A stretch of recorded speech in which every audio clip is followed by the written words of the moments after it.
Saludos a todos, bienvenidos a la Escuela Latinoamericana de Trombón. Nos encontramos hoy con el invitado del día de hoy, el gran Fabrice Milicher, directamente desde Francia. Hoy estará haciendo la entrevista el maestro Alejandro Biot, trombonista español, actualmente radicado en Francia también. Bueno, nada, para nosotros un honor tener acá a estos invitados de lujo. No solo en el caso de Fabrice, sino también de Alejandro Biot. Yo diría que dos grandes en una misma pantalla y también no dejo de mencionar a un gran maestro latinoamericano como lo es Andrés León, quien está a cargo de la transmisión del día de hoy. Así que bueno, nada, para nosotros, para la Escuela Latinoamericana, es un placer, un honor contar con todas estas grandes personalidades del trombón. Así que bueno, les damos la bienvenida a todos. Para comenzar, chicos, la única ayuda que les pedimos es que de parte de sus perfiles, desde sus perfiles, pueden compartir el video como video en grupo y de esa manera puede llegar a mayor cantidad de trombonistas. Así que, bueno, esta es, digamos, la colaboración que pedimos de todos nuestros seguidores para poder que esta actividad llegue a la mayor cantidad de trombonistas posibles, ¿ok? Así que, bueno, nada, muchísimas gracias. Perdón un poco el retraso de la hora, que teníamos algunos inconvenientes de audio, pero ya fueron arreglados. Así que, bueno, sin más preámbulo, nuevamente agradecer a Andrés León desde Costa Rica, quien está a cargo de la transmisión del día de hoy. Y bueno, con Mucho ustedes gusto. el maestro Alejandro Biot. Hola, muy buenas tardes, Alejandro, Andrés. Bonjour, bienvenue, Fabrice. Salut Alejandro, bonjour à toutes et à tous.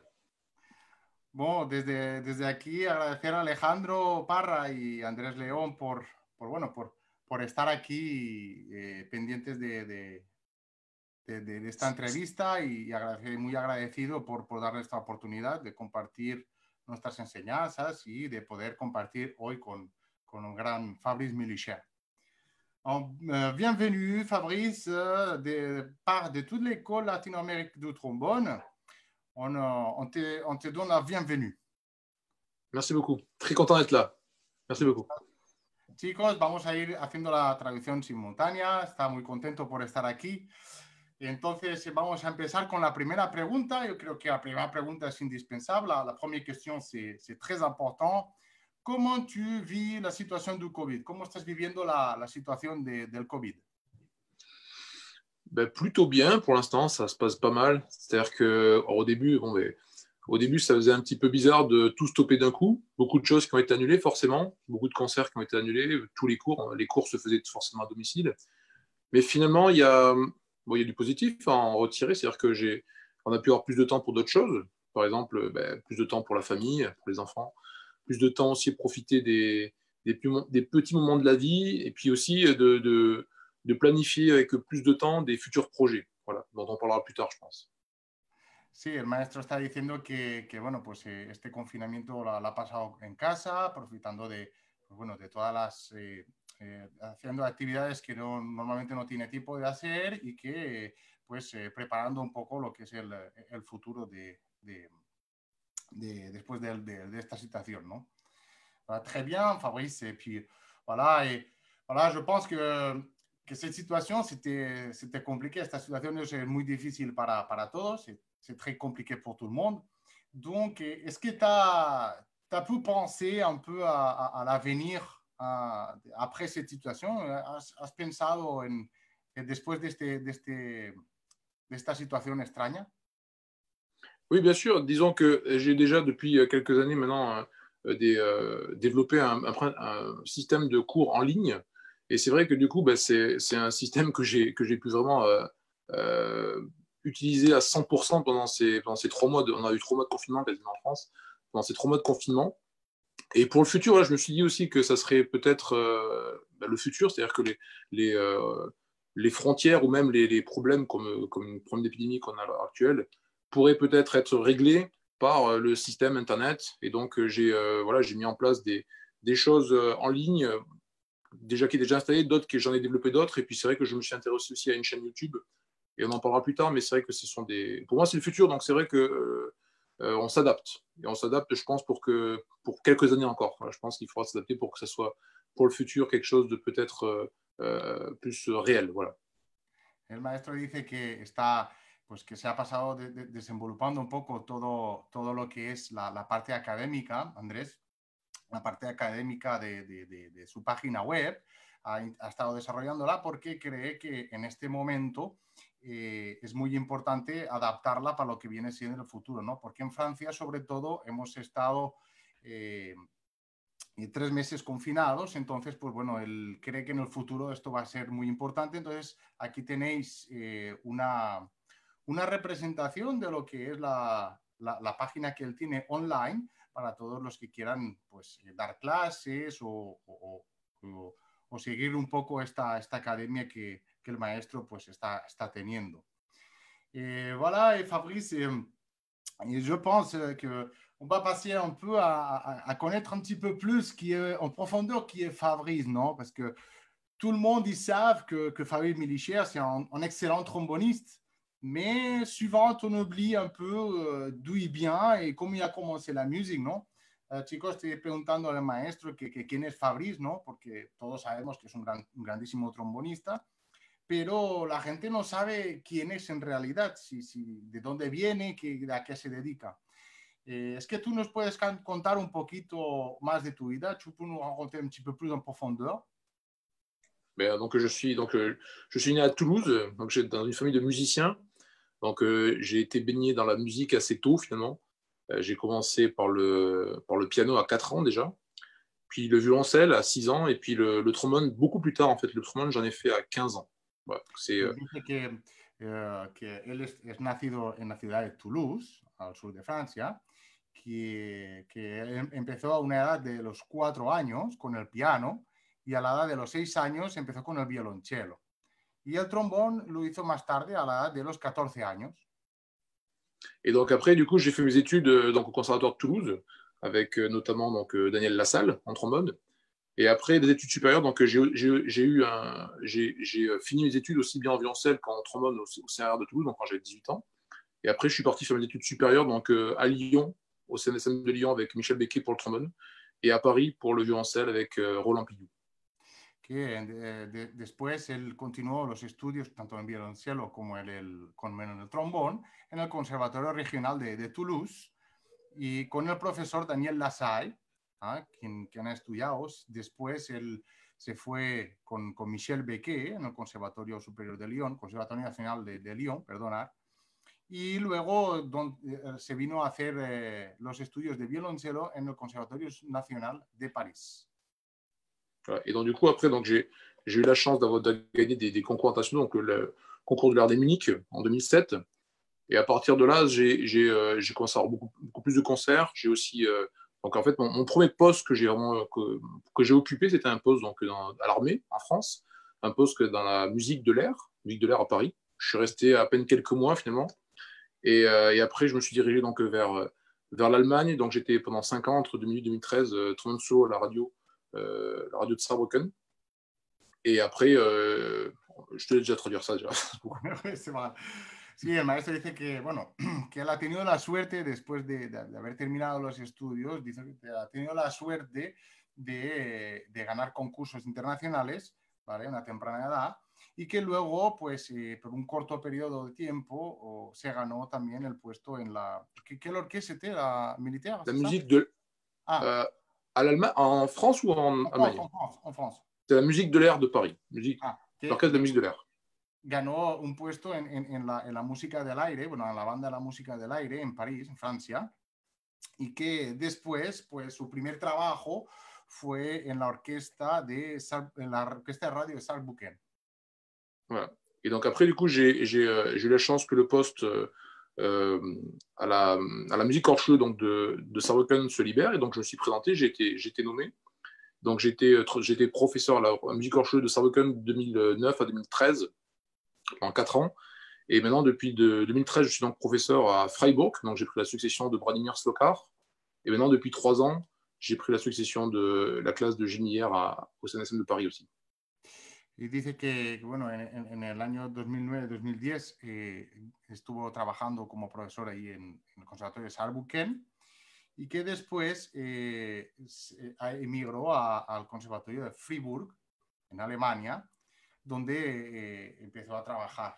Después de eso, ahora actualmente ha tomado el relevo de Gilles Millier en el Conservatorio Superior Nacional de París, donde desde 2013 es profesor en el conservatorio.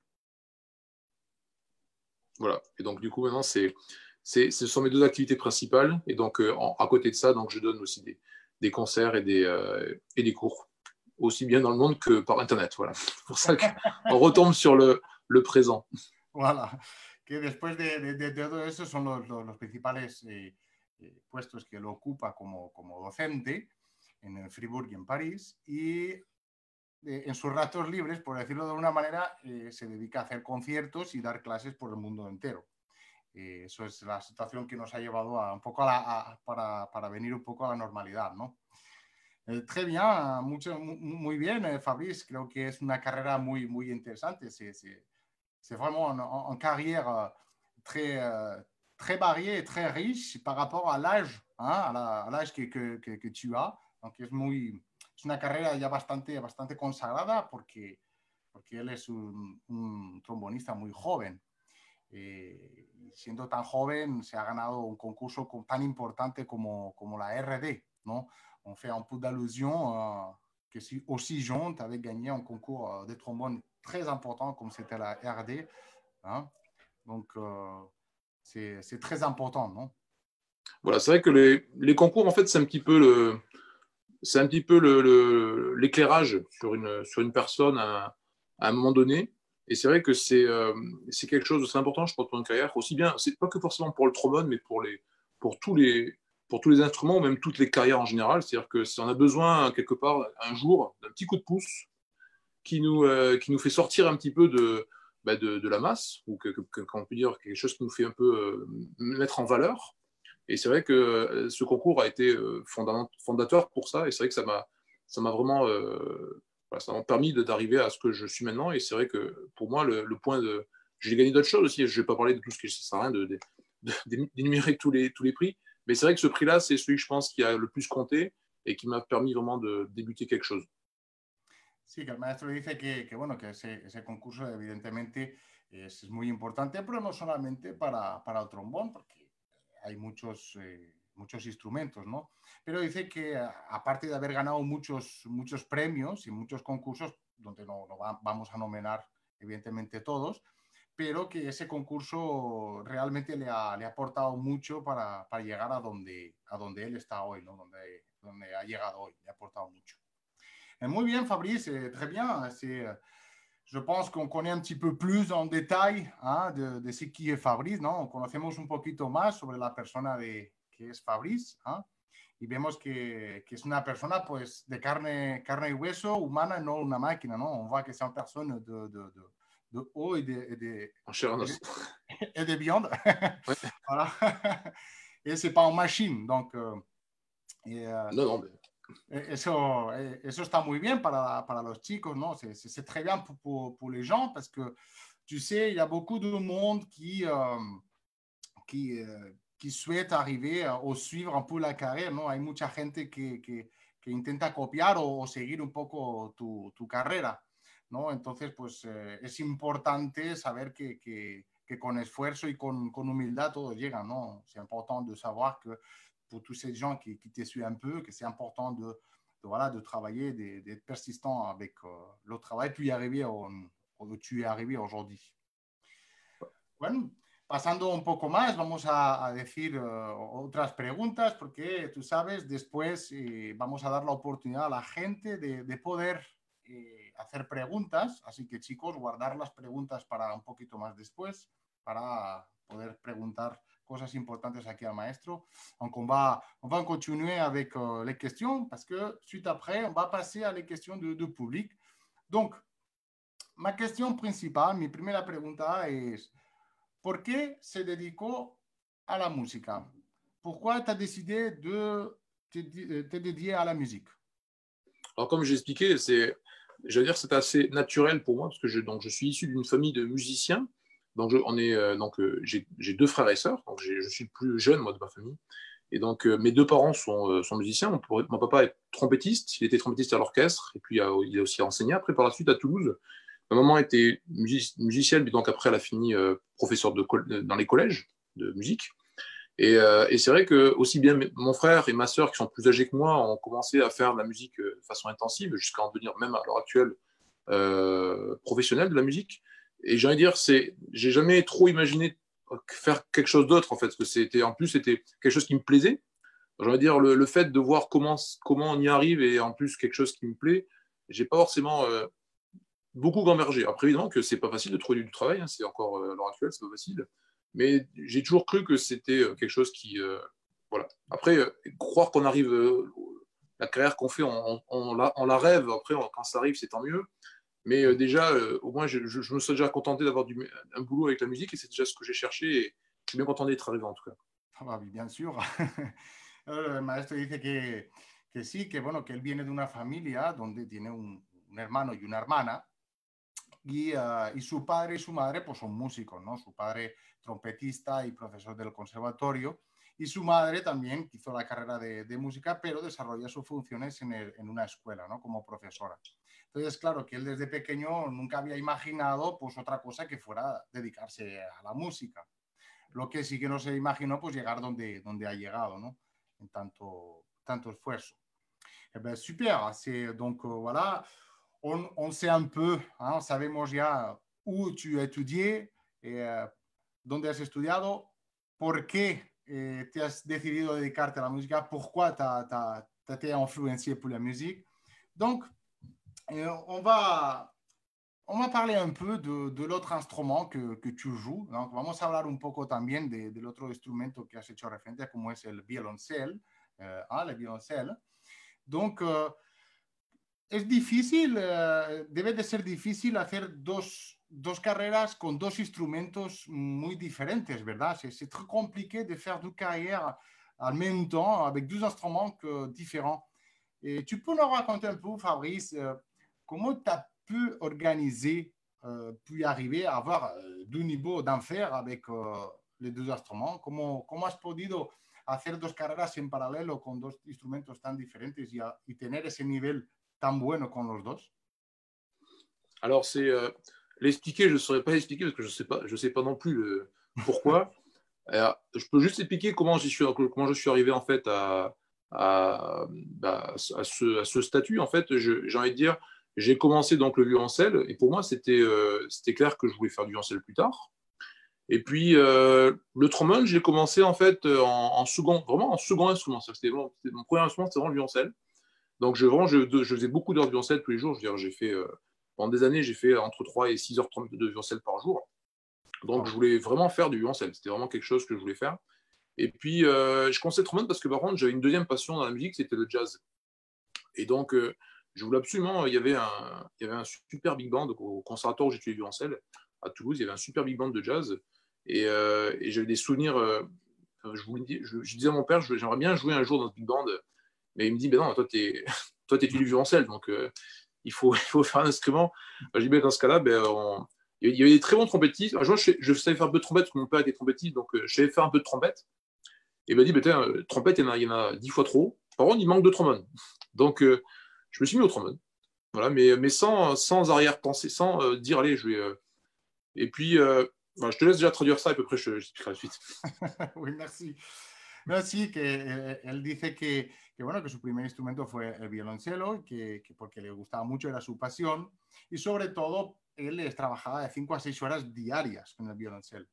Pero su pasión, una pasión que él tiene es por el jazz, ¿no? Y dice que en el conservatorio, pues él escuchaba la brass band del conservatorio. Entonces le dijo a su padre bueno, que él quería tocar allí. Y su padre le dijo, bueno, pues con el violoncelo es un poco difícil, ¿no? De poder tocar.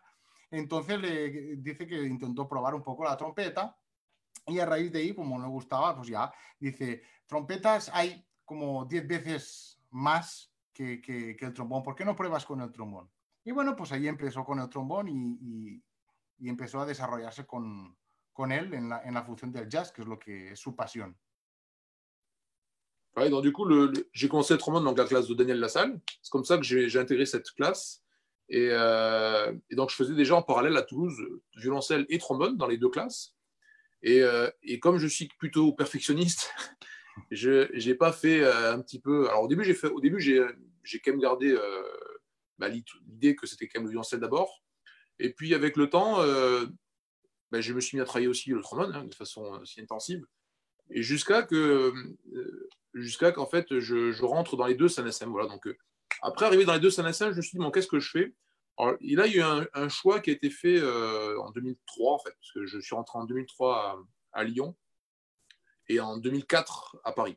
Sauf que les concours sont décalés, en fait. Hein, c'est-à-dire que je suis rentré, en fait, d'abord en trombone et après en violoncelle. Que ça, on rentre au mois de février. Enfin, c'était comme ça avant, on rentre en mois de février à Paris. Et quand je suis rentré en fait à Paris en violoncelle, parce que je voulais absolument y rentrer, parce que pour moi c'était un petit peu l'objectif de 10 ans d'études, de rentrer à Paris au CNSM à Paris en violoncelle. Je me suis dit, bon, qu'est-ce que je fais? Est-ce que je fais les deux? Parce que les deux, c'est quand même. Parce qu'en plus, c'était pas la même ville, hein, c'était Paris, c'était Lyon, donc il y a la distance, il y a le temps de travail aussi tous les jours, puis tout ce qui est UV à côté, tout ce qui est les options. Et je me suis dit quand même. C'est-à-dire, je me suis dit, bon, il y a tellement de gens qui ont envie de rentrer dans ces conservatoires, aussi bien en trombone qu'en violoncelle, que je ne me voyais pas dire, bon, je suis rentré, voilà, maintenant je démissionne. Donc je dis, bon, maintenant je suis rentré, il faut le faire. Et donc voilà, je l'ai fait, mais c'est vrai que en y repensant maintenant, c'était beaucoup, beaucoup de trains, beaucoup de temps, des nuits très courtes. Mais voilà, ça s'est bien passé et je ne le regrette pas. Attention, c'est vraiment quelque chose, je pense que je ne le regrette pas et c'est quelque chose vraiment qui m'est bénéfique. Voilà. Oui, bien sûr, c'est une chose qui ça t'apportait beaucoup personnellement, j'imagine, par rapport à l'effort. Exactement. Mais ça, je le dirai encore après. Je te laisse traduire ça déjà et après je explique. Sí, el maestro dice que bueno, después de haber escogido el trombón, integrarse ahí en la Big Band, pues lo que hizo fue integrar la clase de Daniel Lassalle, donde ahí empezó a estudiar el trombón, ¿no? Años más tarde decidió dedicarse al trombón más de lleno. Entonces, cuando llegó el año 2003, que hizo las pruebas para el Conservatorio CNSM de Lyon, y que, bueno, también se presentó en violoncelo en el 2004. Claro, aquí en Francia pues los dos conservatorios tienen las pruebas un poco desplazadas, con lo cual él entró con los dos, ¿no? Los dos instrumentos, en trombón en Lyon y en el violonchelo en París. Entonces llegó la reflexión de decir, bueno, ¿y ahora qué hago? ¿No? Son puestos tanto en trombón como en el violonchelo difíciles de entrar al conservatorio y de una vez que estoy aquí, pues nada, pues voy a seguir, no voy a abandonar. Entonces dice que sí, que fueron tiempos muy duros porque tuvo que estudiar mucho y las noches muy cortas. Porque, pues bueno, pues tener dos carreras en el instrumento, pues imaginaros lo que representa eso. Pero que a día de hoy, pues está muy orgulloso de haber podido hacer eso porque le ha aportado muchas cosas personnellement. Oui, Fabrice, continue. Et donc, c'est vrai qu'on peut se dire que c'est très différent, mais j'ai toujours l'habitude de dire que ça reste de la musique. C'est-à-dire qu'on a beau changer d'instrument, on raconte les mêmes choses. Donc, en fait, finalement, j'ai pas pris le violoncelle et le trombone comme deux choses différentes où il va falloir travailler comme si on était deux personnes différentes, beaucoup. C'est plutôt, j'ai pris un petit peu l'un pour m'apporter vers l'autre. Voilà, c'est ça. Donc, en fait, tout ce qui est, j'ai envie de dire évidemment qu'il faut travailler ses gammes dans les deux instruments, il faut travailler son archet, ses doigts, sa coulisse, voilà, des choses comme ça. Mais ça, j'ai envie de dire, c'est la machine. Donc ça, il fallait le travailler quoi qu'il arrive. Après, tout ce qui était le reste, l'un m'a beaucoup apporté pour l'autre. C'est-à-dire que, par exemple, quand j'ai commencé la sac-boot, j'ai pas commencé comme quelqu'un qui commence la musique baroque. J'ai commencé comme quelqu'un qui avait déjà joué tous les concertos d'Haydn au violoncelle, quelqu'un qui a déjà tous les Boccherini, les Marcello, j'ai déjà joué au violoncelle. Donc, quelque part, il y avait un travail en moins à faire de style ou un travail en moins de musical parce que c'était déjà travaillé, puis en plus mûri. C'est-à-dire qu'il y avait en plus cette chance que c'était déjà des années avant. Donc, c'est là que je dis que les deux m'ont vraiment apporté parce que j'ai pu découvrir des choses par rapport. L'un instrument a aidé l'autre. Voilà. Donc, c'est pour ça que je ne regrette pas. C'était beaucoup de travail, mais c'est quelque chose qui, encore à l'heure actuelle, me sert beaucoup. Dice que, sobre todo, el trabajo que ha hecho con los dos instrumentos, dices que son complementarios el uno al otro, porque, bueno, aparte de ser mucho trabajo, ha sido, por ejemplo, que el trabajo que ha hecho con las escalas, con el trombón, pues también lo hacía con el violonchelo, ¿no? Que él trabajaba de las dos maneras como si fuera un solo instrumento, ¿no? Que por eso que no ha sido de esa manera tan pesada.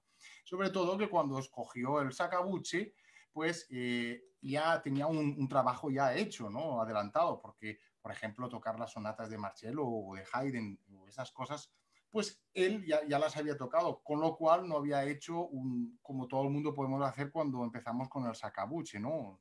Él ya tenía cosas adelantadas. Por eso él está orgulloso de eso, ¿no? Porque las dos cosas le han complementado y le han aportado tantas cosas que pues ha podido seguir esa línea de trabajo. Et c'est pour ça que juste pour finir avec histoire de dualité un peu, j'ai eu il n'y a pas longtemps aussi Michel Becquer en interview, on s'est vu au mois de mars, juste avant le confinement, juste avant le Covid. Et lui, ce qu'il m'a raconté, c'était vraiment très, très similaire dans le sens où il me disait, lui, il a un papa qui est corniste, et quand il a commencé le trombone, finalement, il a joué un petit peu en ayant un petit peu cette image du son d'un corps. Il m'a dit, toute ma vie, on me l'a dit ça. Toute ma vie, on m'a dit, ouais, Becky, il joue comme un corniste, où il fait pas du trombone, il fait du corps. Et moi, j'ai envie de dire, moi, ce qu'on m'a déjà dit, et lui, en tout cas, il en est très fier de ça.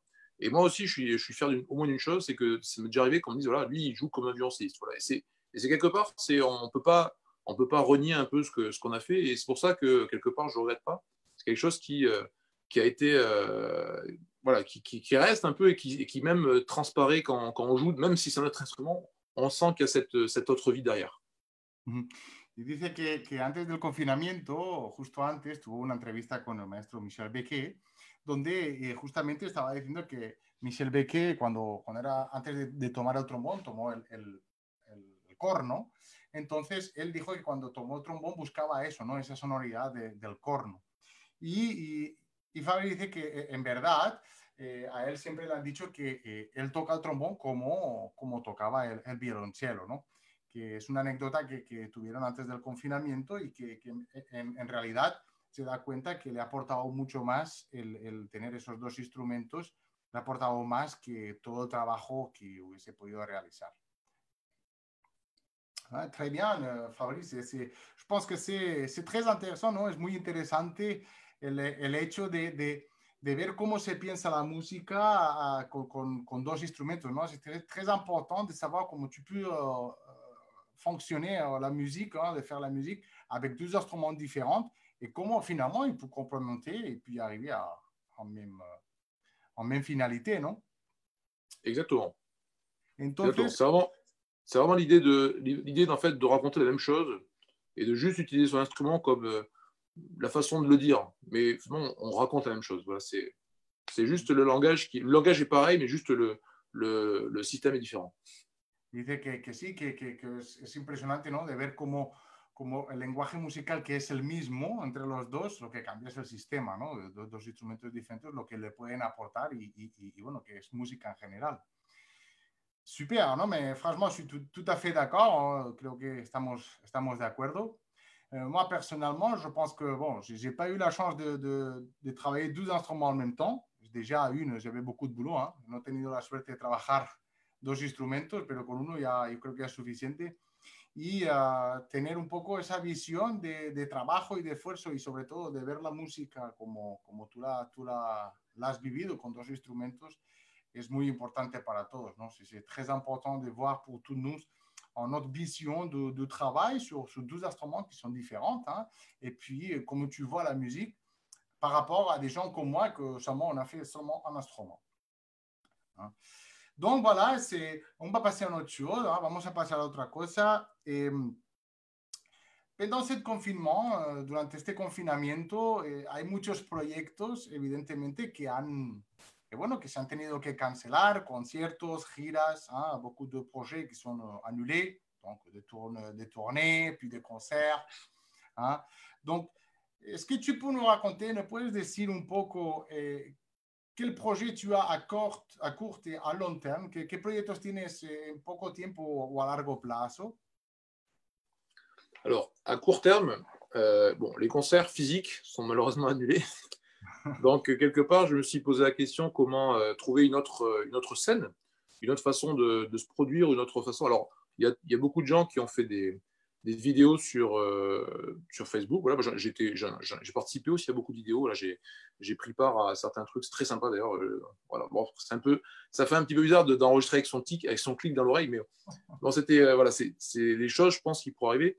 Moi, j'ai aussi profité de ce confinement aussi pour développer donc aussi bien donc je fais des warm-up en ligne, voilà, parce que c'est quelque chose que je voulais faire depuis très longtemps, mais c'est vrai que ça demande beaucoup de temps, ça demande quand même voilà, il faut quand même il faut les faire, après il faut les monter, voilà, machin, après il faut les diffuser. Donc ça prend beaucoup de temps.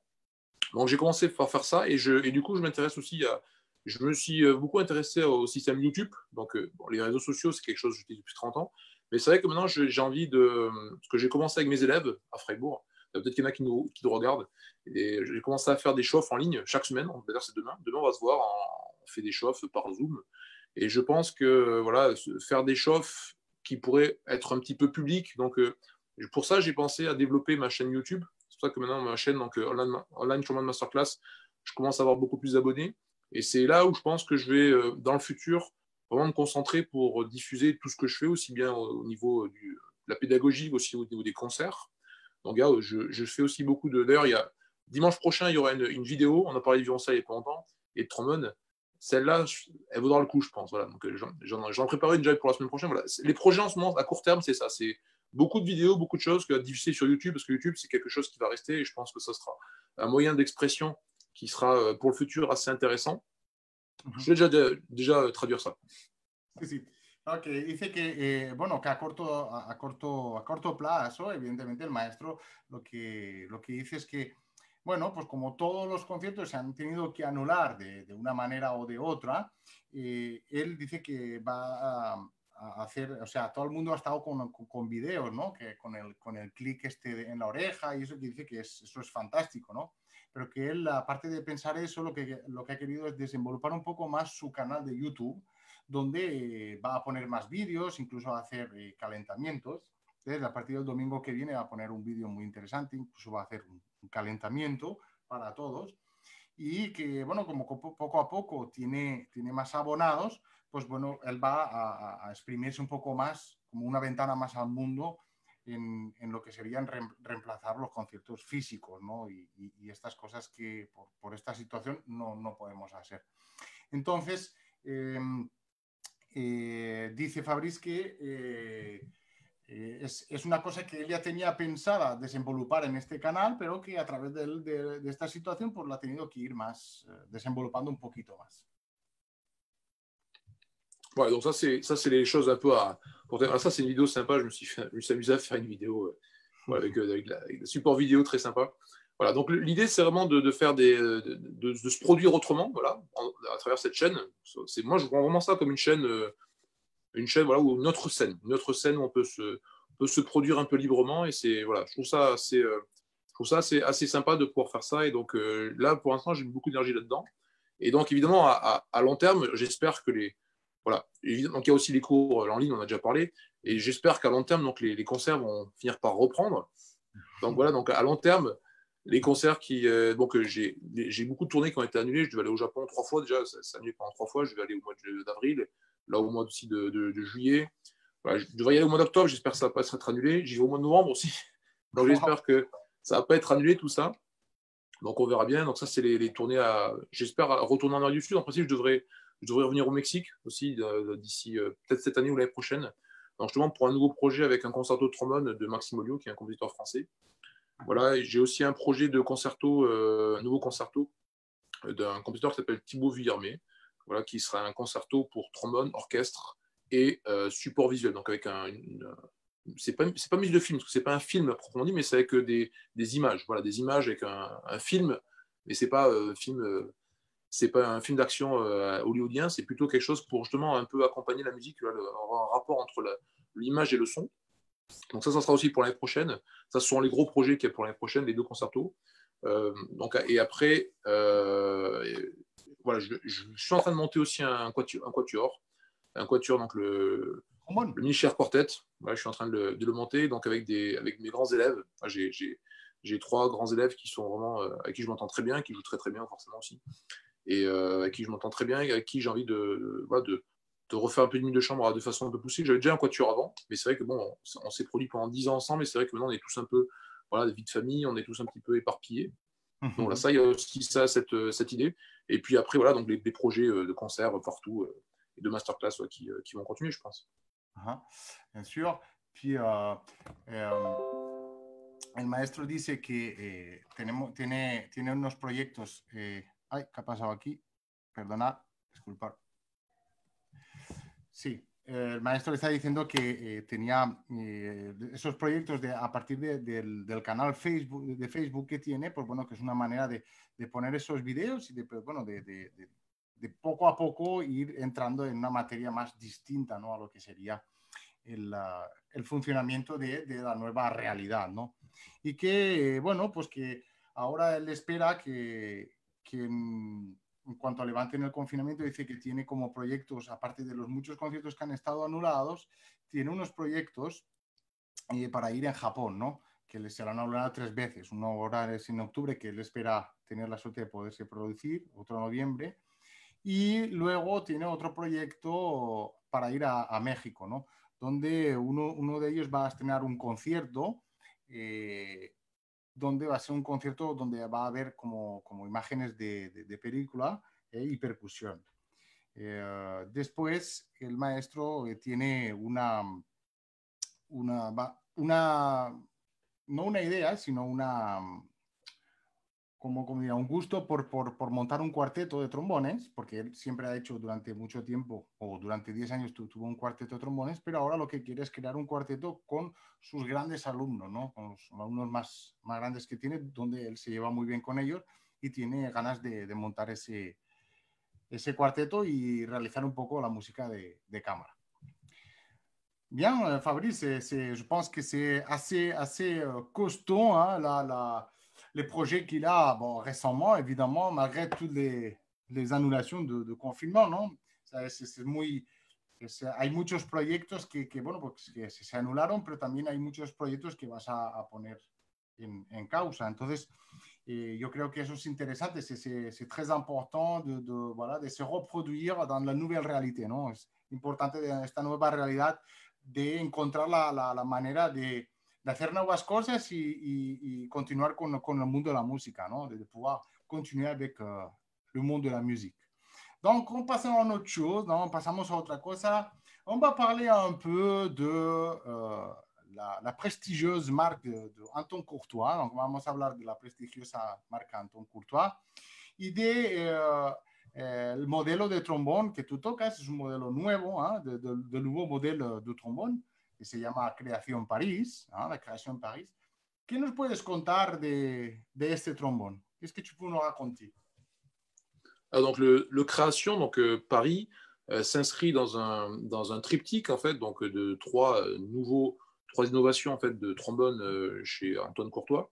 Il y a d'abord le Création New York qui a déjà apparu il y a déjà 2 ans maintenant. Donc l'idée c'est en fait de faire 3 créations différentes. Donc le Création New York qui a été développé par les musiciens du Metropolitan Opera à New York. Donc le Création Paris qui a été développé donc par Michel Becquet et moi-même. Et donc le troisième sera donc alors je sais pas si c'est un secret, mais je pense pas. Je pense que tout le monde, c'est déjà un secret pour personne.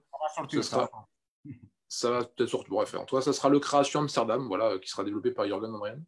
Donc, voilà, l'idée c'était vraiment de faire trois trombones différents, 3 trombones pour faire des choses différentes. Et donc le modèle Paris est le modèle qui, on va dire, peut-être le plus solide des 3.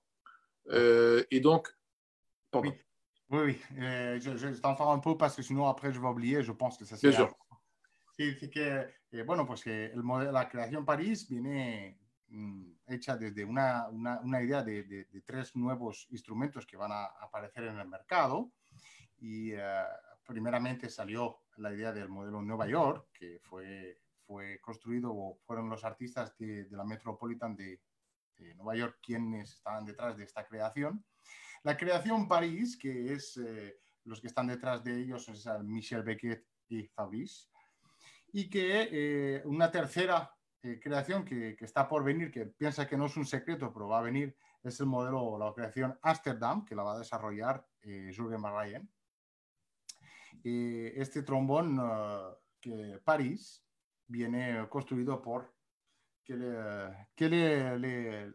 les choses qu'il a, cette particularité de ce modèle de trombone.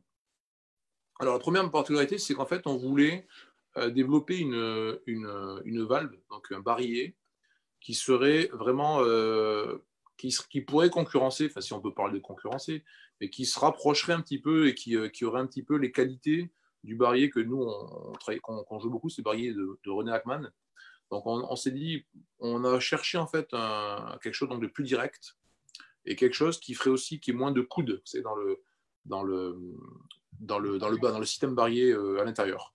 Donc en fait, on a développé donc ce modèle de barillet, donc on appelle le barillet Icon. Parce qu'en fait, Icon, c'est la marque dont tous les produits innovants de Buffet Crampon. Donc Buffet Crampon, qui est la marque qui chapeaute un peu toutes les sous-marques comme Buffet ou Besson, ou enfin, comme pendant Courtois ou Besson ou Melton, ça. BS, Bref, et donc voilà, BS.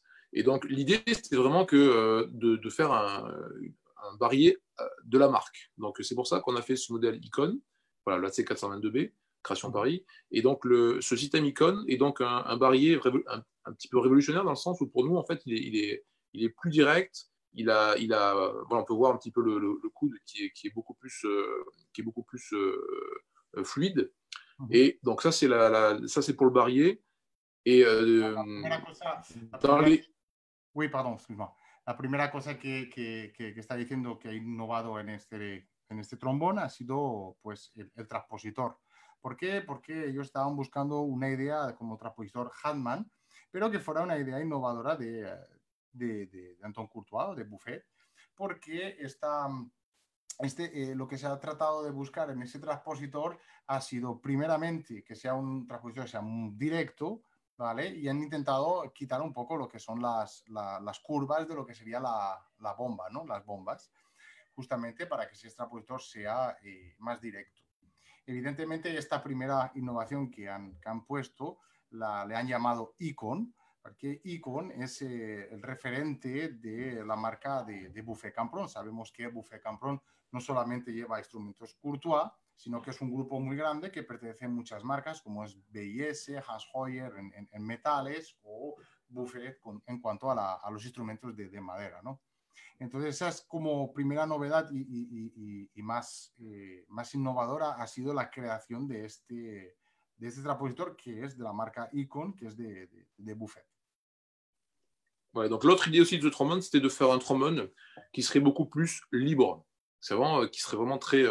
Donc l'idée de libre, en fait, c'est l'idée de supprimer un petit peu tout ce qui était les soudures, en fait.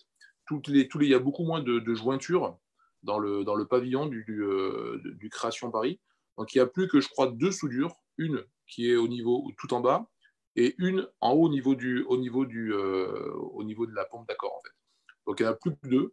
Et l'idée, c'est vraiment d'avoir un trombone. Et après, oui, même et donc aussi dans cette idée aussi d'avoir quelque chose de beaucoup plus libre, on a aussi mis un trombone qui est démontable. C'est-à-dire que le trombone est un peu comme le système vibrabel justement développé par Hagman, un barillet qui est juste fixé avec 2 vis. Donc là aussi, il n'y a pas de soudure vraiment solide. Voilà. Et donc en fait, l'idée de supprimer les jointures de ces soudures, c'est vraiment de laisser un petit peu le métal vibrer plus naturellement et plus facilement. Donc cet instrument, on voulait vraiment faire un instrument en même temps facile à jouer qui peut vibrer un maximum. Voilà, c'est enlever un maximum de tension dans l'instrument.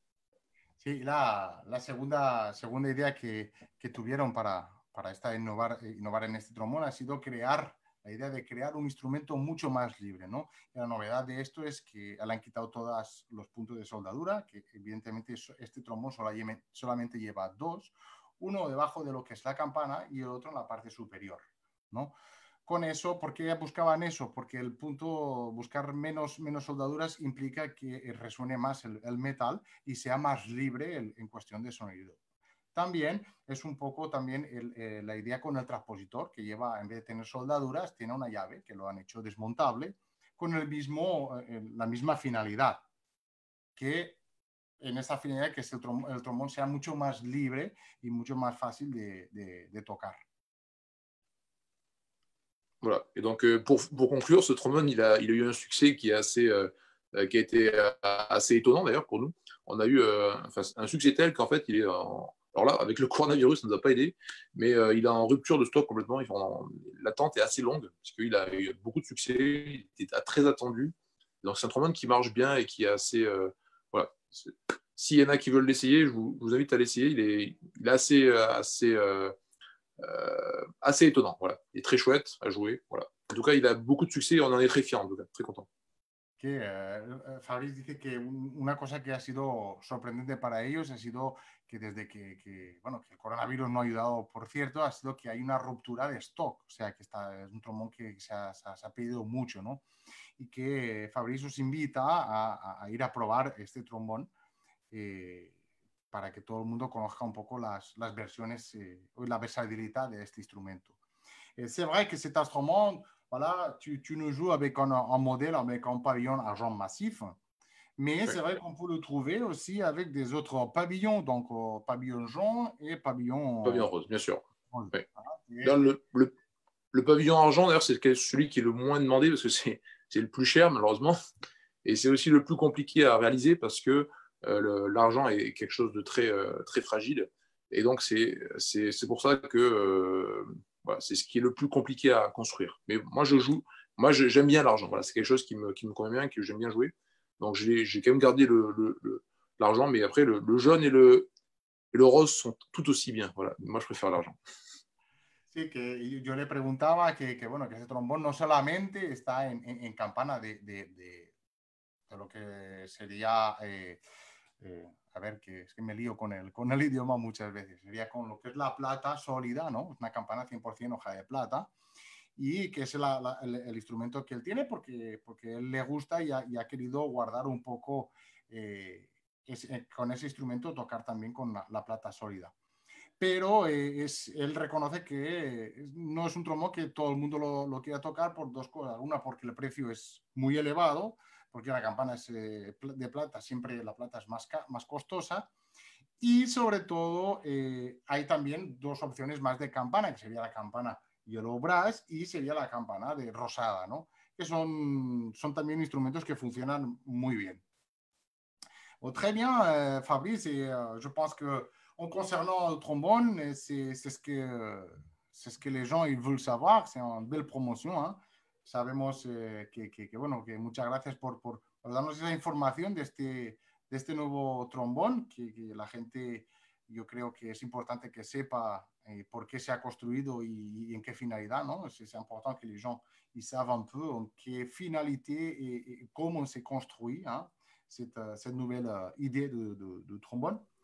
Donc, on invite a tout le monde vraiment à essayer, hein. Invitamos a todo el mundo que pase que tenga la oportunidad de probarlos y que vean el excelente instrumento que es, ¿no? La oportunidad de essayer cet instrument y que voit un peu la calidad de cet instrument. Bien, creo que ya hemos conocido un poco muy en detalle quién es Fabrice, la evolución que él ha hecho, los proyectos que él tiene y hasta dónde ha llegado. Hein, je pense qu'on connaît mieux toute l'évolution de le petit Fabrice à l'homme, hein, on peut dire ça en passant pour plusieurs étapes. Et je pense qu'on va passer à la suivante étape, que ça va être les questions. Donc, on va essayer de voir les questions que tout le monde est en train de préparer. Donc, creo que vamos a pasar a la segunda etapa, que son las preguntas. Chicos, preparad vuestras preguntas. Vamos a que queráis hacerle a Fabrice.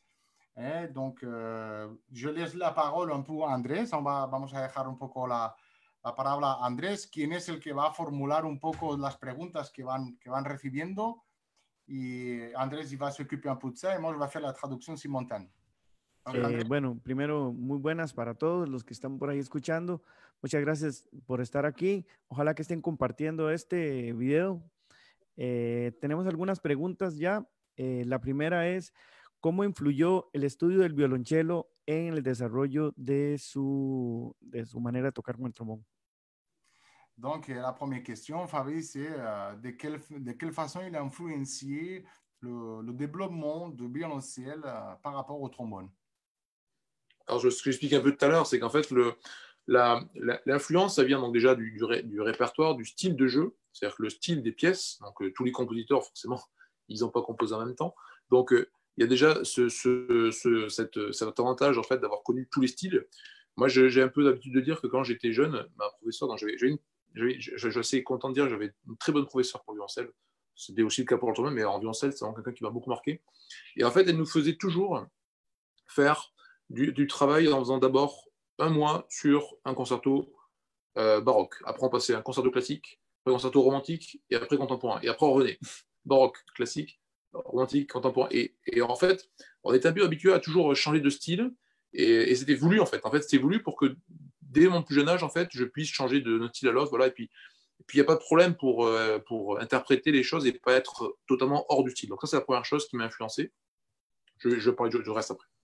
Que la primera cosa que le ha marcado como influencia ha sido sobre todo los estilos de la música, ¿no? Porque desde que era pequeño le han acostumbrado a hacer durante un periodo de un mes, tocar los estilos diferentes, desde el barroco, pasando por música clásica, luego romanticismo, y así durante un mes y volvía a empezar, ¿no? Que eso le ha permitido un poco desenvolupar todos los estilos y sobre todo le ha permitido el aproximarse un poco y a acostumbrarse a tocar diferentes estilos de música desde bien pequeño. La deuxième chose, je pense, qui a été très très bonne comme influence, c'est le fait de pouvoir comparer en fait les deux instruments en essayant de dire, voilà, par exemple, j'ai très vite compris évidemment que ce qu'on appelle donc la colonne d'air ou l'air pour le trombone, c'était équivalent de notre archet. Voilà. Donc ça c'est bête, mais c'est quelque chose où on pouvait voir. La colonne d'air, on peut pas la voir en fait. On peut juste parler, ouais, il faut sentir machin. Mais quelque part, le problème du trombone, ce qui est dur, c'est que tout est caché. C'est-à-dire que on peut dire ouais, fais la langue, mais même quand on joue la langue, on la voit pas. Même quand on peut voir quelqu'un qui respire, mais on sait pas vraiment jusqu'où il respire, s'il est vraiment. Après, on sait pas si c'est tout bien. Comment dire, détendu. Voilà. Il y a toutes ces choses-là qui sont vraiment très, très cachées. Et chez les cordes, tout est visuel, tout est là. Et quelque part, c'est quelque chose qui m'a beaucoup aidé. C'est-à-dire que j'ai réussi, ça m'a aidé à moi, après je ne sais pas si ça arrêtera tout le monde, mais il y a quelque part un petit peu le fait de pouvoir transposer ce qu'on voit avec ce qu'on ressent, ça aide beaucoup en fait. C'est-à-dire que je sais que ça m'a beaucoup aidé de me dire que voilà, c'est comment je joue, comment je soutiens, ben, c'est comment je soutiens avec mon bras et le poids de mon bras sur l'archet, sur les cordes. Après, quelque part, comment aussi quelque chose qui m'a aussi beaucoup apporté, alors ça c'est peut-être un peu plus personnel, j'ai développé aussi donc forcément avec l'archet une souplesse de la main droite qui fait aussi que j'ai pas de problème aussi pour le bras droit par exemple. J'ai quelque chose qui m'a jamais embêté en fait d'aller très vite avec la coulisse pour la sac-boot parce que ça vient vraiment de l'archet et tout ça c'est aussi ça m'a été expliqué en fait pour comment marche le bras en fait. J'ai beaucoup d'élèves en ce moment, enfin pour ce moment, quand j'en ai déjà eu beaucoup qui ont à chaque fois un bras un petit peu raide, où on sent que c'est vraiment, quand ils doivent bouger la coulisse vite, ben, c'est pas quelque chose de naturel. Voilà, c'est encore quelque chose qui m'est venu un peu du violoncelle. Voilà. Toutes ces petites choses-là, quelque part, ça m'a beaucoup influencé dans le bon sens.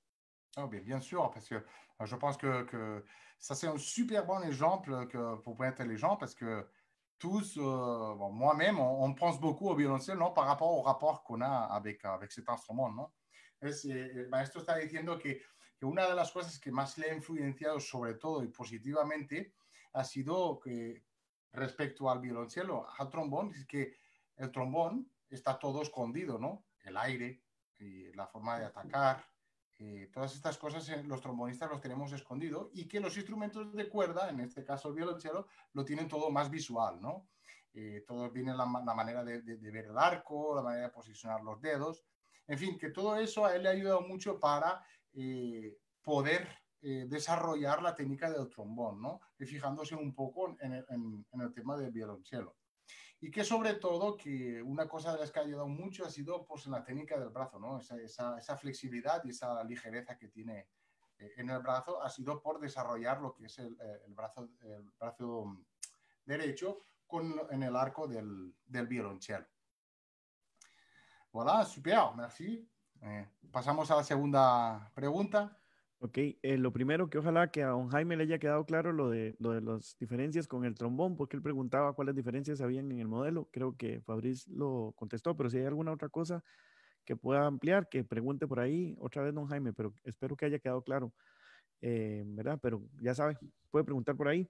Después hay otra pregunta que dice, ¿cómo trabaja las ligaduras en la misma posición y cuando cruza parciales o ligaduras naturales? Es lo que dice. Ajá. Si, Fabrice, il y a une autre question. Bah, il y avait quelqu'un qui avait demandé plus d'arrachements sur le trombone, mais je pense qu'on était assez clair. Donc, on a demandé de faire plus spécifique la question.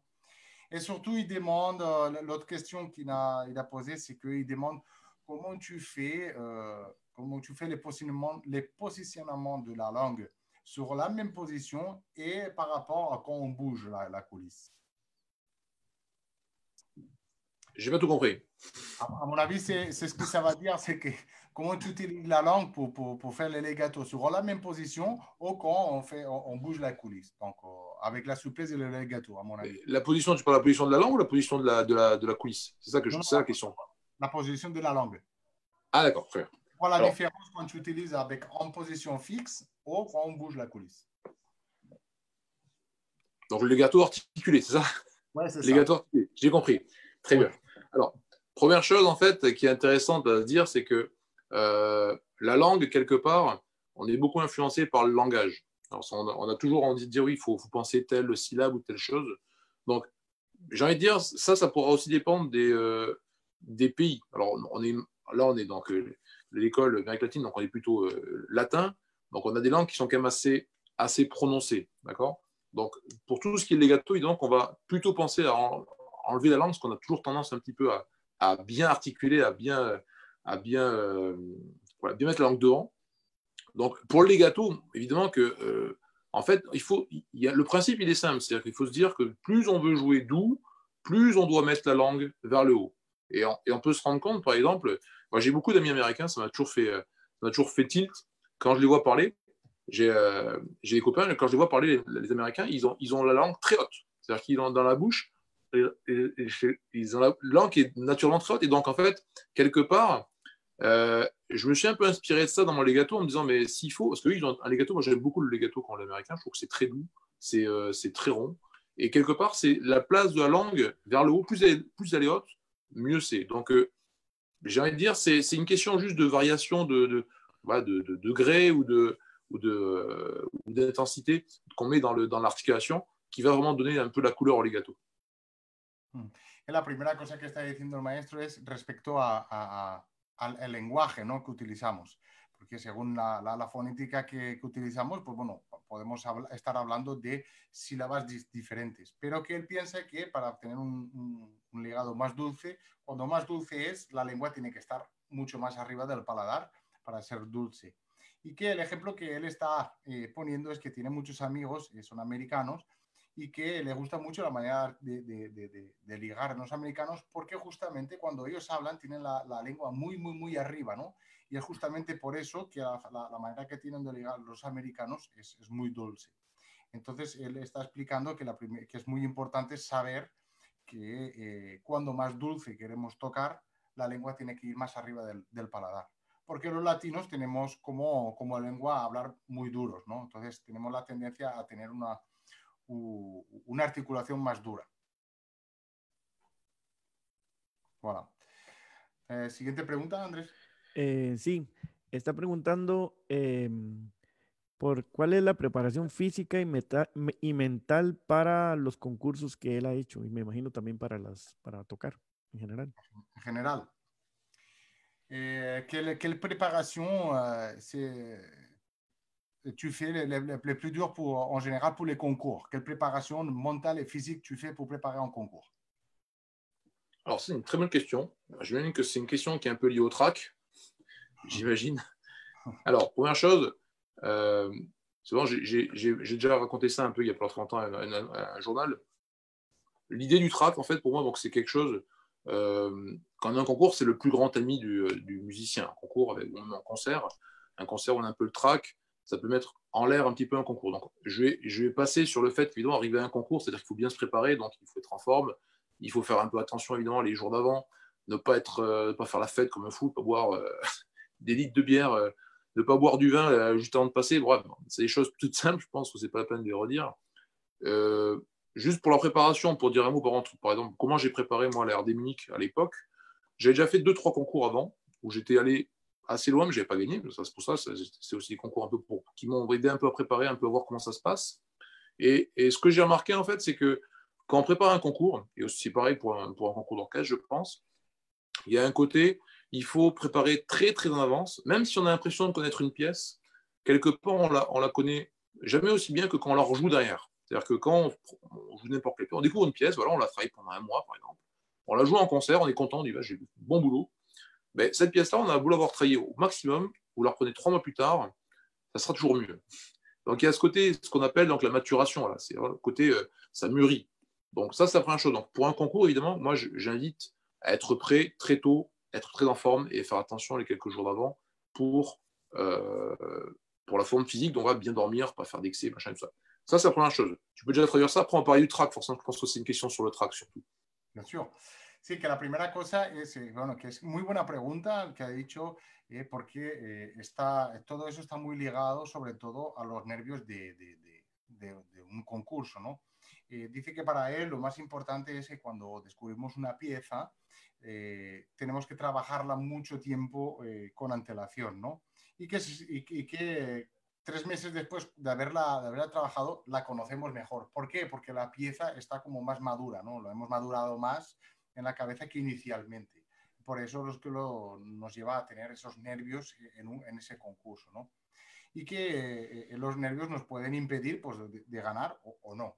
Una cosa importante que él ha tenido es que antes de haber ganado concursos, evidentemente, ha concursado y no los ha ganado, pero justamente él ha aprendido a gestionar ese estrés, esos nervios para otro concurso en cuanto a la maduración de las obras.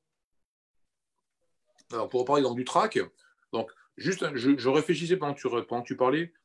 Petite dernière chose pour la préparation, c'est aussi ça qui doit être intéressant pour les auditeurs, le fait de comment préparer le jour même, le jour d'avant. Alors évidemment que ce n'est pas le jour d'avant qu'il faut faire 8 heures de trombone pour arriver complètement HS le jour du concours ou le jour du concert. Et aussi, j'ai l'habitude de dire, le jour du concert, j'ai remarqué ça chez moi, après ça peut être différent chez d'autres personnes, attention. Moi, je suis quelqu'un qui arrive très peu avant le concert. C'est-à-dire que j'aime pas arriver, c'est encore une fois très personnel, hein, j'aime pas arriver 1 heure à un concert sur un lieu de concert parce que j'ai l'impression que c'est là où ça va se passer et c'est là en fait où je vais justement monter un peu en pression trop tôt. Voilà. Donc en fait, j'aime bien rester chez moi au calme et c'est des journées de concours ou de concert, c'est des journées où je fais rien du tout à part garder mon esprit libre pour justement donner tout ce qu'il faut parce que c'est quelque chose qui demande beaucoup d'énergie, donc il ne faut pas gaspiller son énergie juste avant le concert ou avant le concours. Ça, c'est très important, je pense. Le jour même, je parle. Para terminar un poco la manera de la preparación, una cosa muy importante es primero no hacer la fiesta y no beber, eso es muy importante los días previos al concurso, y sobre todo una cosa que a él personalmente, eso es muy personal, le ha ayudado es no llegar con 1 hora de antelación al sitio del concierto, sino quedarse en casa, no tocar el trombón y guardar ese espíritu libre para, evidentemente, cuando se vaya a reproducir en el concierto o en un concurso, poderlo darlo todo. Él dice que esa experiencia es la mejor que él puede transmitir a la gente. Ouais, donc du coup, pour le track, là on a géré, on va dire, tout le côté un petit peu physique, pour être bien physiquement, être vraiment prêt. Et donc maintenant, il y a la gestion du track, la gestion mentale. La gestion mentale, donc c'est quelque chose, je suis comme tout le monde, j'ai aussi des soucis de track quand j'étais plus jeune. Je ne dis pas que j'ai plus de soucis de track. Le track, c'est quelque chose qui nous accompagne toute notre vie. Donc il faut savoir vivre avec. Il faut surtout savoir se dire que il faut pas nier qu'il est là. Il ne faut pas nier, dire que non, moi j'ai pas le track. Je pense pas, ça n'existe pas. Donc le track, c'est quelque chose qui s'apprivoise. Comment? Ça s'apprivoise tout simplement. J'ai remarqué ça en fait par rapport à un copain, je ne sais pas de citer son nom, mais quelqu'un, un très grand violoncelliste que j'ai vu travailler des heures et des heures durant sur des petits gestes, des gestes voilà, qui répétaient à l'infini. Et en fait, je ne comprenais pas parce qu'il travaillait des heures et des heures sur une page. Ça paraissait hallucinant. Mais en fait, j'ai compris ça et j'ai adapté ça pour le trombone. Il y a un côté, en fait, si on arrive à connaître à chaque seconde le déroulé d'un concerto ou d'un trait d'orchestre ou j'en sais rien, de tout ce qu'on aura à jouer, si on arrive à maîtriser tous les paramètres, donc comment je respire, combien je respire, où je mets ma langue, pour telle note ou comment je bouge mes lèvres à ce moment-là. Quelque part, bon, ça paraît très calculé, mais c'est quelque chose qui met en confiance, en fait. C'est-à-dire que c'est quelque chose, on se dit, voilà, je vais sur scène, je sais exactement, j'ai une sorte de plan, une sorte de fil rouge, une sorte de fil, voilà, déroulé, et c'est pas l'inconnu. Alors que moi, je sais qu'avant, j'allais sur scène en disant, bon, ben, voilà, j'ai travaillé, je connais mon course, machin, mais quelque part, il y avait quelque chose d'un peu, c'était pas aussi réfléchi que ça, c'était pas aussi bien ficelé, voilà. Donc, quelque part, là, il y a ce côté-là, vraiment à travailler des semaines avant, pour arriver sur un pactage totalement fini. Et ça aide beaucoup, je pense, parce que si on a le track, on raccrochera à ça et la performance sera bonne. Voilà. Alors qu'on aura le track. C'est pour ça que je veux encore dire une dernière fois, le track ne s'en va pas. Voilà. Et une toute dernière chose encore, je suis désolé si je le répéterai après, mais je pense que c'est un problème. Le track, en fait, aussi, il faut savoir qu'au bout d'une minute ou 2 minutes sur scène, s'en va. C'est-à-dire qu'en fonction des 2 premières minutes sur scène, si ça s'est bien passé, ça s'atténue en fait. Ça, c'est une expérience que j'invite tout le monde à le faire.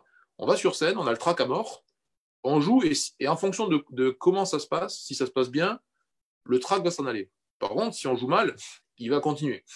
C'est pour ça qu'en fait, quelque part, il faut un petit peu faire attention au début de ces performances avec ce système de connaître vraiment tout par cœur, tout très bien, exactement, de contrôler tout. Et après, on pourra un peu plus laisser aller sur la suite de la performance. Evidentemente, respecto a la parte de los nervios, Fabrice dice bueno, que es muy importante saber todo lo que vamos a hacer cuando vamos a estar en el concierto, ¿no? Sobre la escena. ¿Por qué? Porque dice que los nervios es una cosa que siempre va a existir y que tenemos que aprender a convivir con ellos toda la vida. Porque el que diga que no tiene nervios, eso es mentira. Todos tienen nervios. Lo que tenemos que aprender es a convivir con ellos y a trabajarlos. Una de las cosas que a él le ha ayudado mucho ha sido el tema de controlarlo todo. Es decir, saber todo de memoria y aparte saber cómo va a poner la lengua, cómo va a respirar, cómo tiene que hacer las cosas para controlar lo que son esos nervios. Lo más difícil de esos nervios dice que son los 2 primeros minutos, ¿no? Si durante esos 2 primeros minutos que tú sales y tienes esos nervios, la cosa funciona bien, dice que después eso va desapareciendo y vas entrando en confianza. Evidentemente, si durante esos 2 minutos la cosa ya no empieza bien, pues bueno, los nervios los vas a tener para todo el concierto. Entonces, una cosa que él recomienda mucho y que a él sobre todo le ha ayudado ha sido el hecho de controlarlo todo y de hacer ese trabajo con los gestos que va a hacer sobre la escena y cómo va a prepararse en tema de respiraciones, en tema de ataques y tenerlo todo tan claro y todo tan controlado para que cuando llegue a reproducirse no tenga ningún problema, ninguna duda, sobre todo a la hora de ejecutar la música. Super. C'est très, je pense que c'est très important, non, le fait de dire cette chose-là, parce que au track, on a tout le monde, et quand ça arrive. Donc, c'est important de savoir que la mémoire, avoir tout contrôlé et tout travaillé à l'avance, ça nous permet d'avoir un état de confiance, ¿no? Es importante saber que los nervios, para poderlos controlarlos, es importantísimo saber siempre qué es lo que tenemos que hacer y controlarlo todo antes de presentarnos a un concurso. Super. Et moi, je fais toujours un peu, j'aime bien faire les parallèles avec le sport. Et par exemple, dans le sport, bah, c'est un truc que j'ai trouvé un petit peu hallucinant, mais qui m'a fait un peu, qui est totalement en phase avec ce que je viens de dire, c'est que, par exemple, on sait que les coureurs de 100 mètres, donc Usain Bolt, voilà, les Maurice Green à l'époque, ou même encore maintenant, donc les Tyson Gay, les top niveaux, ils savent exactement combien de pas ils font depuis le début jusqu'à la fin. Il y a 100 mètres à faire. Et nous, quand on court, on ne se pose pas de questions. On se dit, bon, alors, je cours. On se dit, ben, les mecs, ils font que courir. Mais ce n'est pas vrai. Les mecs, ils savent exactement combien de pas il y a jusqu'à 10 mètres, jusqu'à 20 mètres. Ils savent comment ils se relèvent des starting blocks. Parce qu'ils savent très bien que déjà, c'est ce qui va optimiser la performance. Et en plus, ils savent très bien que c'est ce qui fait que, parce que, attention, quand ils sont au JO ou quand ils sont au championnat du monde, il y a une tension énorme sur ces sous-athlètes-là. Et quelque part, c'est aussi une façon pour eux de préparer mentalement à la performance. Et il faut totalement se dire que c'est pareil pour nous. C'est pas juste on arrive sur scène, on joue, on s'en va. C'est pas aussi facile que ça. Si c'était si facile, tout le monde pourrait le faire, finalement. Mais il faut se dire que il y a un côté, il faut calculer parce que c'est pas si simple. Voilà. Aller sur scène, c'est pas facile. Donc il faut jamais nier le fait qu'il y aura du stress, il y aura de la pression, il y aura beaucoup de choses comme ça. Donc la préparation est très, très importante. Sí, que dice que para él una cosa muy importante y que él ha investigado ha sido que es como los deportistas de élite, ¿no? Los que van a correr, como por ejemplo Usain Bolt, que ellos cuando hacen un campeonato, ellos controlan todo, ¿no? Los pasos que tienen que dar para, en 10 metros, en 100 metros, y lo están controlando todo. Entonces, cuando se preparan para unas Olimpiadas o un campeonato mundial, para liberar un poco esa tensión que ellos sienten, una manera es de controlarlo todo, ¿no? Desde el momento que se levantan para correr hasta calculando los pasos que van haciendo por los metros, ¿no? Eso les ayuda a tener una performance más exitosa. Y que relacionado con nosotros es un poco lo mismo, ¿no? Claro, nosotros nos ponemos a correr y no pensamos, pero realmente no es así, no podemos salir a un escenario y ponernos a tocar sin pensar. Que entonces él dice que es lo mismo, ¿no? Teníamos que controlarlo todo para cuando salgamos, tocamos y lo controlamos todo. Evidentemente podemos salir sin pensar y tocarlo, pero no podríamos dar el máximo de nosotros mismos. C'est très bon apport, ¿eh? Muy importante lo que acabas de decir. Vamos a pasar a continuar. Yo creo que lamentablemente habrá muchas preguntas, Andrés, pero vamos a intentar pasar a una de las últimas preguntas para ir terminando un poco con esta magnífica prestación de Fabrice. Ok, hay dos en una. En realidad, bueno, hay una que tal vez a él le interesa, que es lo de la boquilla, que boquilla está usando. Y después hay una que está, que lo que dice es lo siguiente: si tiene escrita su rutina y dónde se pueden conseguir los ejercicios de warm-up de YouTube escritos. Bon, il y a deux questions à un. La première, c'est concernant l'embaucheur. Quel embaucheur tu joues? Et la deuxième, c'est par rapport à les routines que tu fais. Si c'est une routine que tu es affichée sur YouTube, il peut les avoir où par façon écrite? Ah, je commence par ça peut-être. Après, je parlerai de l'embaucheur, ok? Ok. Alors, ces exercices, alors où c'est qu'on peut les trouver? C'est une bonne question. Je ne saurais pas dire. Parce que quelque part, c'est un petit peu des. Alors, il y a beaucoup de choses. Donc, moi, comme j'ai dit, je suis un élève de Daniel Lassalle. Donc, il y a beaucoup de choses qu'on peut quand même assez facilement et qui sont assez ressemblantes à ce qu'il y a dans la méthode thrombo-olympique de Daniel Lassalle. Voilà. Mais après, la majorité des exercices que j'ai un petit peu, j'ai envie de dire, un petit peu capté, un petit peu volé, si on peut dire ça, ou adapté de mon expérience. Voilà. Et ça, c'est une chose que j'ai vraiment beaucoup gardé de l'école Lassalle. Il avait une idée, en fait, qui est très bonne, je trouve, et que j'essaie de donner aussi à mes élèves. C'est le fait de dire que quand vous êtes en tournée ou quand vous n'êtes pas à la maison, ce qui peut arriver beaucoup de fois, vous n'avez pas forcément toutes vos méthodes sous le bras, machin. Alors maintenant, on a des ordinateurs, forcément, c'est différent. Mais on est peut-être d'une autre époque aussi, on est encore un peu plus vieux que les jeunes maintenant, mais quelque part, l'idée était de se dire, si vous connaissez tout plein d'exercices, et après, il n'y a plus qu'à les transposer. Non seulement, ça vous évite de tout travailler en vacances avec vous ou sur vos lieux de représentation. Mais en plus de ça, ça avait l'avantage aussi de se dire vous jouez sans partition et vous transposez. Donc aussi, vous travaillez un petit peu votre activité cérébrale et aussi de transposer, donc faire un peu ce rapport, ce qu'on doit jouer avec les positions. Machin. Donc il y avait tous cette idée qui était bonne. Et encore une fois, donc, ces exercices, donc, il y en a beaucoup qui peuvent être dans la méthode Lassalle. Après, quand les exercices ils sont d'une méthode spécifique, je l'ai mis, par exemple, il y a des exercices de Muller que j'ai mis. La semaine prochaine, cette semaine, il y aura des exercices de méthode Götke. Donc ça, je le mettrai, c'est des exercices qu'on peut vraiment retrouver facilement.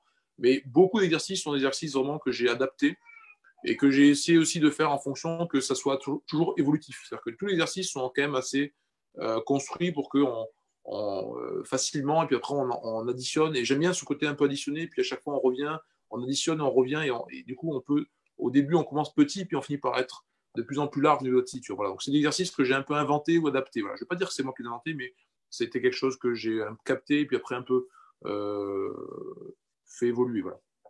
Claro.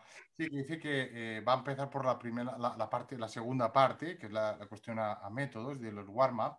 Dice que como ha sido alumno de Daniel Lassalle, muchos de los ejercicios que él utiliza son del método Trombone Olympic de Daniel Lassalle, pero sobre todo hay muchos ejercicios que él pues, ha ido construyendo poco a poco sobre lo que él ha ido aprendiendo de todo y adaptándolos a su sistema y a él, ¿no? Para hacerlos evolucionar. Evidentemente dice que en el canal YouTube ha puesto ejercicios de Muller, ¿vale? Que cada día, cada semana va a ir introduciendo métodos distintos, ¿no? Pero que sobre todo que dice que una cosa que le enseñó Daniel Lassalle fue que cuando estáis en una gira y eso, y no tenéis claro, no podéis traer todos los libros encima. Claro, obviamente hoy es diferente porque todo el mundo tiene un iPad o tiene un ordenador que podemos llevarlo encima, pero que en la época pues eran libros y claro, como no pueden, una manera de trabajar esos ejercicios es intentar evolucionar y crearlos nosotros mismos, crear esos ejercicios adaptados a lo que vamos a tocar o a lo que necesitamos. Y todo lo que es relacionado con la rutina de estudio, obviamente podemos encontrar muchos de esos ejercicios de Daniel Lassalle, pero sobre todo hay muchos ejercicios que él ha ido construyendo de manera muy evolutiva, ¿vale? Y adaptándolo a su persona. Très bien. Donc là, l'embouchure. Ah oui, pardon. L'embouchure. Et donc l'embouchure, alors moi je joue une embouchure que j'ai développée moi-même avec un luthier français qui s'appelle Jérôme Wyss. Donc cette embouchure, en fait, alors il faut savoir que j'ai joué pendant toute ma vie quasiment, jusqu'à donc il y a 2 ans où j'ai commencé à développer cette embouchure que je joue maintenant à l'heure actuelle. J'ai toujours joué ce qu'on m'avait donné quand j'étais petit, c'était une 6,5 AL back. Voilà. J'ai jamais réfléchi autrement, j'ai toujours joué ça. Et c'est vrai que c'était très français, maintenant ça a un peu évolué quand même en France, mais c'est vrai que pendant très très longtemps, on a joué 6,5 AL. Et bon, et moi je suis quelqu'un qui a quand même après beaucoup voyagé. Et je me suis rendu compte, alors après, c'est aussi en écoutant un peu, avec les moyens qu'on a avec YouTube et les CD, machin, on peut entendre des gens d'ailleurs. Et c'est vrai qu'on se rend compte que quelque part, on joue très petit en France. Voilà. On jouait 6,5 quand je disais ça à mes copains américains, et 6,5, ça vient de loin, quoi. Pour eux, c'est 10 fois trop petit, c'est une embouchure de trompette, quoi. Bref, et donc tout ça pour dire qu'il y a une mode maintenant en France où on joue quand même un peu plus gros. Beaucoup de gens sont passés dans les orchestres à 5GS. Voilà, on va dire c'est un petit peu un bon compromis entre 5G, qui est un poil trop gros pour la France, et 6,5 qui vient quand même trop petit, malheureusement. Et donc moi, j'ai voulu aussi changer. Je me dis, pourquoi pas. Tout le monde me dit, ouais, tu vois, c'est confortable, tu ne vas pas perdre. Parce qu'on avait un peu cette crainte, un peu les Français, voilà, on va perdre de l'aigu, on va perdre du son, on va perdre des choses comme ça. Et non, mais t'inquiète pas. Et donc du coup, je me suis dit, mais pourquoi pas faire une embouchure à moi. Et donc j'ai fait ce travail avec ce luthier, qui s'appelle donc Jérôme Wyss. Et c'est une embouchure qui c'est plus petit que 5 quand même, c'est pas aussi gros que 5, mais c'est plus gros que 6,5. Voilà. Donc c'est une embouchure qui est un peu au milieu. Et donc l'idée, c'est d'avoir une embouchure où j'ai gardé quand même un petit peu le côté un petit peu clair et très bien défini, et en même temps le confort pour la tessiture grave, la rondeur de son dans le grave qui est quand même mieux que sur la 6,5 que j'avais avant. Voilà, donc voilà. Et c'était très intéressant. Développer une embouchure, c'est quelque chose, même pour tout le monde. Après, il suffit juste d'aller voir une embouchure sur mesure. Je pense que c'est vraiment super chouette. C'est une très bonne expérience et ça permet de se rendre compte qu'on peut vraiment modifier plein de choses. L'embouchure, ça permet de ça que, attention, je ne dis pas, j'ai cette embouchure pour moi, la Jérôme Wyss qu'on montre à l'écran, c'est la mienne. C'est pas quelque chose que j'imposerais à quelqu'un parce que je trouve que l'embouchure, c'est quelque chose de très personnel. Ça dépend aussi morphologiquement comment on est fait, et aussi de la conception qu'on a. Voilà, donc la conception, c'est quelque chose qui est différent, et on se rend compte qu'en faisant une embouchure, on peut changer aussi bien le son que la tessiture, que la netteté de l'attaque. Voilà, tout ça, toutes les petites choses comme ça, on peut vraiment les changer. Donc s'il y a des gens qui ont des problèmes, des fois, je leur dis, mais fais attention, est-ce que tu as la bonne embouchure pour toi? Et des fois, ça peut régler plein de problèmes. Donc c'est intéressant à s'y poser comme question. Sí, que la primera cosa que está diciendo es que, bueno, él toda la vida, desde que era pequeño, ha utilizado la 6,5 AL y que hace 2 años, bueno, pues que hay una moda aquí en Francia que era sobre todo de tocar con boquillas cada vez más grandes, ¿no? Entonces, a él siempre le han dicho, bueno, pues que si tocas una boquilla más grande, pues vas a perder de los agudos o cosas así, el sonido. dice, bueno, ¿por qué no cambiarla, no? Entonces, él ha ido a este fabricante que le ha ayudado a desenvolupar su propia boquilla, que, bueno, pues que está entre una 5G de back y es un poquito más pequeña que una 5G de back y es un poquito más grande que la 6,5 AL. Y sobre todo dice que unas cosas muy positivas es poderse hacer su propia boquilla, ¿no? Porque él se ha dado cuenta que haciéndose una boquilla muy adaptada ha podido encontrar sensaciones y cosas que no imaginaba. Sobre todo, él piensa que una boquilla es una cosa muy personal y que nunca va a imponer a la gente tocar su modelo boquilla, porque la boquilla es una cosa de muy particular, de cada uno. Entonces, lo que él sí dice de que si alguien tiene problemas a la hora de tocar, una manera de saber es que quizás no estén tocando la boquilla adecuada, ¿no? Entonces, él por esa regla de 3 nunca va a imponer su boquilla. Pero que en general la boquilla que toca ahora mismo es una artesanal que la han hecho para él y es básicamente eso, un poquito más grande que la 6,5 AL, pero sobre todo es un poquito más pequeña que una 5G de back. Bon, très bien, c'est quand même très intéressant et super important, hein, c'est muy importante la façon de prendre en embouchure, hein, donc la manera de tener una boquilla. Bueno, chicos, yo creo que estamos llegando al final de la entrevista. Entonces, bueno, me gustaría a mí, hein, con Fabrice, on est en train d'arriver à la fin de cette magnifique journée. Donc, on a appris beaucoup de choses, moi-même. Hein. Plaisir. Hemos aprendido muchas cosas. Y nada, de parte de mí, para terminar un poco, agradecerte mucho tu tiempo, de ma part, surtout te remercier beaucoup pour ta disposition et tous tes connaissances de trombone. Hein. No sé si quiere Andrés, Alejandro Parra, que tenemos aquí, quiere decir algunas palabras. Sí, claro, ¿no? Merci beaucoup, Fabrice. Muchísimas gracias. Un honor para nosotros, la Escuela Latinoamericana de Trombón, de la mano de Andrés León, Alejandro Biot. Para nosotros es un honor tener al maestro Fabrice Milicher, un gran exponente del trombón y del violonchelo. Excelente intérprete de ambos instrumentos. Particularmente Ale y Andrés, yo sí, retomé hace poco las sonatas de Marcello, pensé en Fabrice porque y acudí a un profesor de violonchelo para trabajar estas. Ya yo hace muchos años las había trabajado con uno de mis maestros, con Domingo Pagliuca, pero en esta ocasión que las retomé, fue el ejemplo de Fabrice de estudiarlas con un profesor de violonchelo para conocer esa experiencia. Así que bueno, thank you very much. Merci beaucoup. Thank you very much. Thank you, Alejandro. C'était vraiment un honneur que tu aies avoir accepté de participer à l'école et que l'anecdote qu'il raconte, c'est que récemment, il a repris les sonates de Marcello et que la première personne qu'il a réfléchi, c'était à toi, hein, et surtout au violoncelle. Et que surtout, il a allé voir un violoncelliste pour avoir plus de rapports avec cette pièce. Merci beaucoup. Merci beaucoup. Bien, bueno, muchísimas gracias, Andrés, por como siempre hacer posible esta transmisión con esta calidad de audio y de video. Muchísimas gracias, Alejandro Biot, un gran amigo. Bueno, creo que aprovecho antes de despedir a Fabrice, aprovecho de hacer un poco extensivo lo que haremos la próxima semana, o sea, a partir del día de mañana.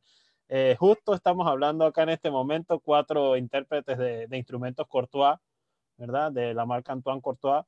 Y bueno, me acabo de dar cuenta que todos los invitados de la semana que viene son artistas Courtois. Así que, bueno, prácticamente lo vamos a llamar la semana Courtois, la que viene a partir de mañana. Yo, Alejandro, yo agradecer, en verdad, el rato, yo colaborándole siempre con lo que pueda. Y sobre todo decirle a los que están escuchándonos, ¿verdad? Compartir, una manera de fortalecer este movimiento que se está dando es compartiendo, compartiendo y haciendo grandes también a los otros compañeros, que es una manera de fortalecer la comunidad y que no se lo olviden compartir, compartir. Si ayer fue el día del trombonista, hoy que sea la resaca, sea solo compartir de otros, poner en sus redes. Eh, Videos de otros, que es la manera de fortalecer la comunidad y la manera de dar a conocer a los otros también. Muchas gracias, Andrés. Muchas gracias, Alejandro, bueno, por todo, sobre todo Andrés, por ir poniendo las imágenes, la tecnología, que creo que ha sido muy importante para poder explicar todo lo que es la carrera de Fabrice y todas las actividades que hace. Desde aquí agradeceros mucho una vez más por la confianza depositada, Alejandro. Como tú bien has dicho, gran amigo, igual, al igual que Andrés, ha sido un placer para mí, un honor entrevistar à Fabrice. C'est un honneur pour moi aussi de pouvoir faire l'interview avec toi. Et puis, j'espère qu'on se voit bientôt aussi pour Oui. le confinement. Hein. Dès qu'on a le droit de sortir, ouais. Dès qu'on peut sortir. Merci.